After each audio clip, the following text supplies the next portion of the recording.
And start recording mga kalapda. Welcome sa isa na namang reaction video na pinamagatang Atty. Panelo. Hinamon ng kamera. Nakasuhan sina Ka Eric at Dr. Badoy. Yan ang ating pupulsuhan ngayon. Ito, bibigyan natin ng reaction video. Kasi, according sa mga seasoned lawyer, kita mo, dalawa yan papakinggan natin. May abuse of authority nga daw. So, pakinggan natin tapos saka tayo magre-react. Ating opisyal ng palasyo sa Kamara matapos i-contempt sina Ka Eric at Dr. Lorin Badoy. Narito ang balita ni Angel Pastor. Matapos patawan ng contempt ng House Committee on Franchise ang SMNI anchor na sina Ka Eric at Dr. Lorin Badoy, hinamon ngayon ni Atty. Salvador Panelo ang mga mambabatas na magsampa ng kaso. Kamara de Tama. Representante. Kayo naman tingnan nyo naman ang kalakaran ng inyong kinakulong. Ilagay nyo ang mga sarili nyo sa kanila. Hindi kaya ito opinion lang baka opinion lang bilang isang mamamayan ng Republika ng Pilipinas. Hindi kaya nila ginaganyan si Ka Eric dahil ito'y si Ka Eric tiwalag ng NPA at ang mga nagbubunyi na NPA nasa kamera. 'Di ba? Kaya nila tinitira yung tumiwalag. 'Di ba? Pero sa akin kung titignan mo 'tong issue na 'to, napakasimple lang kaya tinitira ang SMNI pati yung mga host. Hindi lang naman dahil dun sa patanong na issue Dahil ito yung itong channel na to andito si dating Pangulong Duterte, 'di ba? Kaya alam natin na tinitira talaga nila yan. Sino tumitira? Yung mga dilawan, mga nasa kamera, at saka yung mga naghahangad sa posisyon. Tuloy. Pang hindi makatao yan. Siguro, tama na yung binigay nyo sila ng leksyon. At idemanda nyo kung gusto nyo. Yun ang tama kasi, 'di ba, sa mga luma nating content, anong sinabi natin? 'Di ba, para masabi yung source, idemanda nyo para at least doon magkakaalaman. Yung kasi yung tamang proper forum sa korte para magkaalaman kung sino talaga yung source. Kasi pagka kahit sabi mong executive session pa nila yan, pwede pa rin mag-leak sa Senate nga nagli-leak, 'di ba?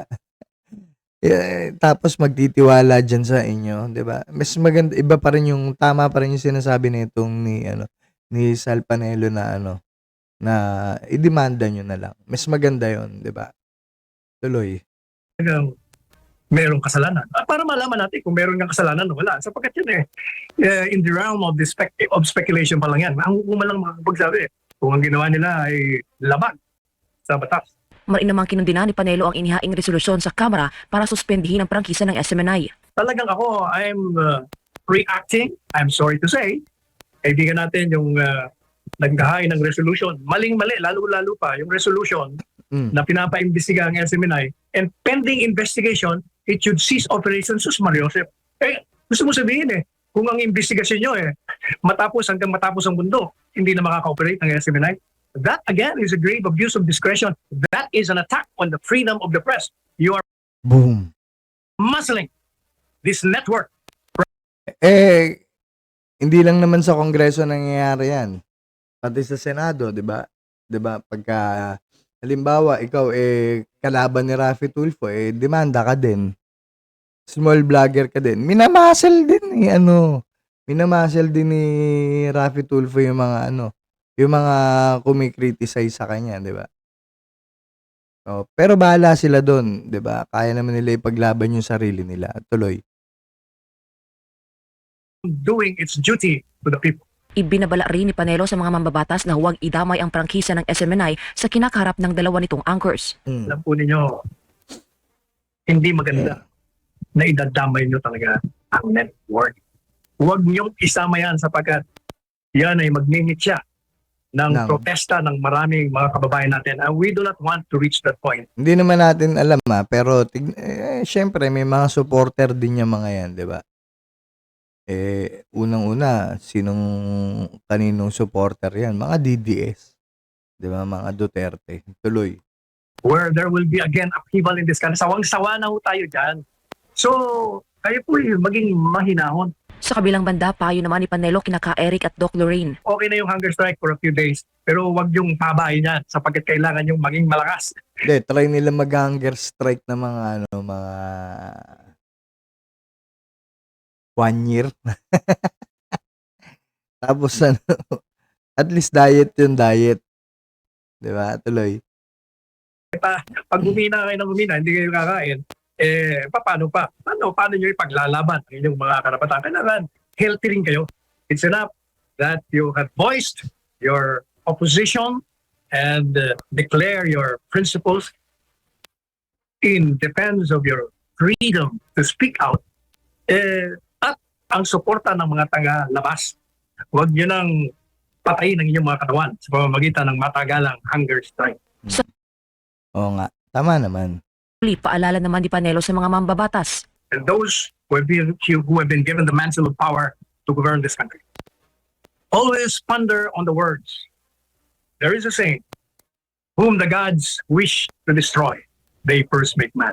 Ang gustong ilaglag sa bangin ng mga Diyos ng tadhana ay nilalasing muna sa kapangyarihan. Tandaan nyo yun, ha? Kasi kahit tinagalog, hindi ko pa rin mag-gets. Kayo na lang umintindi. Tinagalog na hindi ko pa rin mag-gets. Ang lalim. Okay, so lipat tayo dito sa kabila. Isang abogado pa rin. Okay? Papakinggan natin. Diyan sa detention facility ng Batasan Complex. Meron po ba kayong nakitang kahit katiting na pag-violate sa kanilang karapatan Meron ba? bilang isang Hindi yan, tao at hindi yan, mamamayan? yeah. Hindi yan katiting, Angelo. Malaking violation yan. No? Napakalaking violation. Ito nga pala si Attorney Arnedo Valera, international lawyer. So, dito makikita natin may mga abogado rin talaga na nakakakita na abuse of authority talaga yung ginawa ng House. 'Di ba? Pero tignan niyo, naalala niyo yung sinabi ni Ka-Eric regarding sa Congress. 'Di ba? Parang tinuruan pa sila ni Ka-Eric na ang Congress composed ng dalawang house, ang upper, yung Senate, tsaka yung lower house. 'Di ba? Ba't parang hindi naiintindihan ng yun, ng mga kongresista yun? No? Yung tinatanong kung kung sa Congress ba galing yan? 'Di ba sinabi, oo, kasi at least safe yun eh. Tapos sabi niya, pero hindi sa lower house. Tapos, parang napaisip sila, kasi dalawa yung, yung Congress. Yung Senate, tsaka yung lower house. Diba yung House of Representatives? So, sabi niya, wala sa House of Representatives. So, yung source niya, nasa Senate. Diba? Tapos, gusto nyo na mag-executive session kayo. Sa Senate nga, diba, may nagli-leak na. Tapos, dyan pa sa... Diyos ko.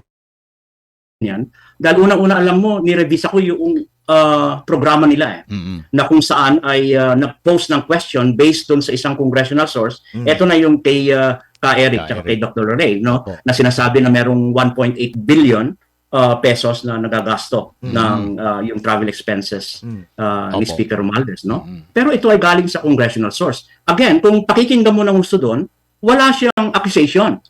Iyon ay pinost na question ng source niya sa Congress at nilagay bilang public, bilang journalist, no? Napakahalaga yung role nila dyan sa media, no? So, yung question na yun ay humihingi ng paliwanag. Humihingi ng tinatawag nating clarification. Ano ba ito? So, dapat ang ginawa ng staff or mismo si speaker ay ipaliwanag, no? Kasi you're a public figure. So, karapatan ng mamamayan. Yun nga, minamuscle nga, di ba, binabraso. So, yun yung nangyayari talaga. Alamin on the issue of accountability and transparency. So, wag dapat gamitin yung mag-convene ka ng Senate hearing para magkaroon ng ganitong tinatawag nating committee hearing, no? Para malaman lang yung pangunahing tanong, ano ba yung source mo doon sa sinasabi mong pinost doon sa programang yan. In fact, hindi siya nag-a-accuse, humihingi lang siya ng clarification. So, Paliwanag, opo. dito, wala tayong question doon sa karapatan o tinatawag nating power ng Kongreso na mag-cite ng person in contempt kung hindi sumusunod. Pero merong exception kasi rito, napakalinaw under the SOTO law, alam mo itong SOTO law na ito, Opo. ito yung tinatawag nating Philippine Journalist Code of Ethics, no? Matagal na yan, way back in 56 pa yan, na kung sa Ayan, 1956 pa nga yan. Yung mga vlogger kaya pasok din kaya sa SOTO law. Diba? Pagka nirebisa nila yan ngayon, halimbawa, hiniring nila. Sana, pasok din yung mga vlogger sa SOTO law. Para halimbawa, pipiliting patawag ka sa ganyan, sa mga, hearing, tapos hihingiin yung source mo na pwedeng malagay sa panganib yung pamilya mo, tsaka yung pamilya ng source. Diba? At least protektado ka ng SOTO law. Tapos kung talagang kailangan yung i-hearing sa korte, yun yung tamang proseso. Doon yung babanggitin dapat lahat, 'di ba? Doon bawal magsinungaling. 'Di ba? Kasi malalaman ng judge yan kung nagsisinungaling. Okay, tuloy. saan ay granted at binibigyan ng karapatan at pribilehyo ang mga journalists na hindi i-disclose ang kanilang mga sources, no? Opo. So, you cannot compare a person testifying, lalo na itong mga journalists, na sabihin mo na, well, ano bang source mo? Of course, tama yung ginawa ni Ka Eric na I'm not obligated to disclose the source. Kasi ito nga yung pamantayan. Ito yung pinakamahalagang haligi ng protecting or preserving press freedom and the right to information sa isang demokrasya. Opo. So, napakahalaga niya. Unang-una niya, no? Tignan natin na itong free press, cornerstone ito ng ating demokrasya sa Pilipinas, no? Kasi yung binibigyan mo ng proteksyon ng ating mga journalists, katulad ni Ka Eric at saka ni Dr. Lorraine, no? Opo. From being compelled na i-reveal nga yung binabanggit kong sources. Kasi ini-ensure yung tinatawag nating maiwasan yung undue influence or fear of retaliation, no? Opo. So, essential ito Napakahalagang esensya ito o isang esensya ito sa mga may mga kapangyarihan for purposes of accountability katulad ng nabanggit ko and transparency kasi we have to inform the public, no? Katulad dito mga mahalagang katanungan na naitapon sa programa ni Ka Eric at ni Dr. Lorraine, no? So, yung confidential sources is of public interest yan, Angelo, no? Can you imagine kung i-reveal mo yung sources mo? Di parang dinideter mo na yung information na crucial sa public awareness at decision making. Hindi yan. Kaya nga ipinasayang SOTO law na yan, no? So, ngayon, yung katulad naman kay Dr. Lorraine, no? Opo. Na sinasabi nila na maraming kasinungalingan, hindi yan po pwedeng gawin doon sa committee hearing. Kung may allegations ng lies, iyan ay dapat sukatin at tignan sa judiciary. Narinig niyo yun. So, isa lang yung sinabi nila. Saan dapat? Judiciary. Demanda nyo. Diba? Ngayon, katulad ngayon, diba? Tama naman yung nagdidemanda kasi yun yung tamang proseso I-demanda nila. Ngayon, ito na yung kabila. Okay? Puna tayo dun kay Raffy Tulfo. Okay? Si Raffy Tulfo naman, namaril lang pag, ng demanda. Diba? Big vlogger o small vlogger ka man, pak. Ayan. Tamang proseso naman yun. Ewan ko sa kanya kung naisip ba niya kung tamang move yun o wrong move yun. Kasi, unang-una, pagka ito talaga pumasok yung mga demanda na ginawa ni Raffy Tulfo sa grupo ni Attorney Libayan, pag yan pumasok, ungkat talaga lahat. Pero biro, yung sinabi ni Attorney Libayan na all hell will break loose, malamang pwedeng mangyari yun, 'di ba? Siguro maglalaban na lang yung mga yan, impluwensya sa impluwensya, parehas naman sila may impluwensya, 'di ba? Si Atty. Libayan, abogado naman, alam din niya yung ginagawa niya. Gets nyo? Ang hindi lang naman ako sang-ayon, 'di ba, dun sa mga sinasabi ko sa'yo, dun sa ibang nagva-vlog na nang-aalipusta na ng kapansanan, ng itsura, ng ganyan. Pero same lang naman sila, nagbabatuhan lang sila ng putik. Parehas lang din naman, 'di ba? Pero kay Atty. Libayan wala namang gano'n, 'di ba? Sa yung mga nasa ilalim na niya. Kasi minsan hindi na kokontrol. Kita mo katulad nung kagabi, yung napanood natin yung anong tawag dito? Kasama si Atty. Libayan ta's namamakyu, pinapakyu si Densabol, yung mga gano'n. Hindi na dapat ginagawa yung mga gano'n para naman kayong mga bata, 'di ba? Tsaka alam yung malalayo kayo. Magharap, kaya nga sabi ko sa inyo, magharap-harap kayo, 'di ba? Doon yung labas yung mga tapang niyo na ganyan. 'Di ba? Ngayon, kung may lawsuit na dadating sa kanila, harapin nila 'yon, 'di ba? Ngayon, kung ang sa akin naman, yung sa cyber libel naman nung kay Atty. Libayan, hindi ko alam, baka wrong move yung ginawa ni Senator Rapi Tulfo doon. 'Di ba? Kasi once na yan, nalaman ng publiko talaga, ewan natin kung gaganda o papangit yung imahe ni Rapi Tulfo pa. Okay? So, yun lang mga kalapid, nakita nyo na kung ano yung nangyayari sa pambabraso ng may mga ma-impluwensyang tao. 'Di ba? Power. Lahat ng nandyan may power. 'Di ba? Kaya wag nyo akong questionin kung may mataas o may mababang tao. Meron talaga mataas na tao. Yun yung makapangyarihan. Kaya nga sila mataas dahil makapangyarihan sila. Wag nyo sasabihin, hindi mo rin pwedeng sabihin na pinapasweldo mo sila. Kasi kahit saan anggulo mo tignan, kahit na pinapasweldo mo sila, ma-impluwensya pa rin sila. Yung impluwensya pinag-uusapan dito, hindi yung pinibigay mong buwis sa kanila. Okay? Hindi yun.